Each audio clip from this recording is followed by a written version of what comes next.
let's go through my weekly reading wrap-up from the second week of April. I had another really amazing week of reading. It started off with reading Cororum House. This is a book I'd been chipping away at for a long time, but I finally had time to sit down and finish it just a few days before it came out, and I really enjoyed this one. This one's inspired by a true story, and it's about this ghostwriter who was hired to write a story on this orphanage that had some dark history like years and years ago, and so she's trying to uncover the past of it and figure out who she can trust as she's like interviewing people in the town. Everything comes to a head when there's a body that she finds on just like a run. She's just trying to get some air, and she finds a body that the police are very quick to cover up and say like it's not related to anything, but she is determined to find the connection because she thinks that it's because she's starting to uncover secrets that this person was killed. I really enjoyed this one. My only complaint was that it had a little bit of a lull in the middle that I just wanted the pace to pick up a little bit, but I loved the book overall. It was very good. The highlight of the week, I'm obsessed with this. This is The First to Die at the End, and I did not expect, like usually sequels to books, I don't like them as much, but they both die at the end in this book were both such clear 5-star reads. I don't even think I could pick a favorite between the two. Maybe this might even be my favorite. I don't know. It was so good. Just like the first book, this will emotionally wreck you with the depth in this story and the character development. Like I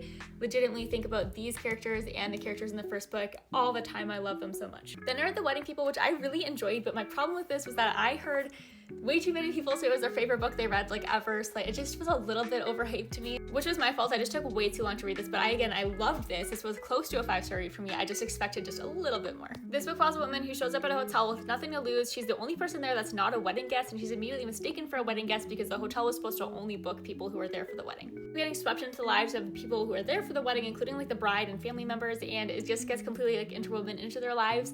And again, I really liked this. I thought this was amazingly done. I need to look up if this author has any other books because I did really enjoy it. Then I read The Last Session by Julia Bartz for the second time. This is what my podcast was doing our episode on, and I usually read the podcast books twice just to like know all the details, catch up on things I didn't catch the first time around. I read it just as much as I did the first time around. I did catch some small things that I missed the first time, which was really fun, so overall definitely recommend this. It's a very crazy thriller. It follows this woman who works in a psych unit, and she has this catatonic patient come in who doesn't remember anything, but she immediately recognizes her and it tries to connect like how she knows her, and she ends up connecting her to her traumatic past. The patient disappears and she leaves a clue behind, and she decides that she wants to follow this patient to see if she's okay and kind of track her down, and it follows her to this retreat in New Mexico. It's very unhinged. And I ended the week on a really high note with That Prince Is Mine. I loved this book. I thought it was so well done. This was like going to be a 5-star read up until there was a big miscommunication trope, and that kind of bothered me, but the writing of this was so cute. I want to go read her other romance books too. This book follows a cooking instructor who is trying to find the perfect husband. She's letting her relative like do a matchmaking situation because she just wants to find somebody to settle down with who's like perfect on paper, but she meets this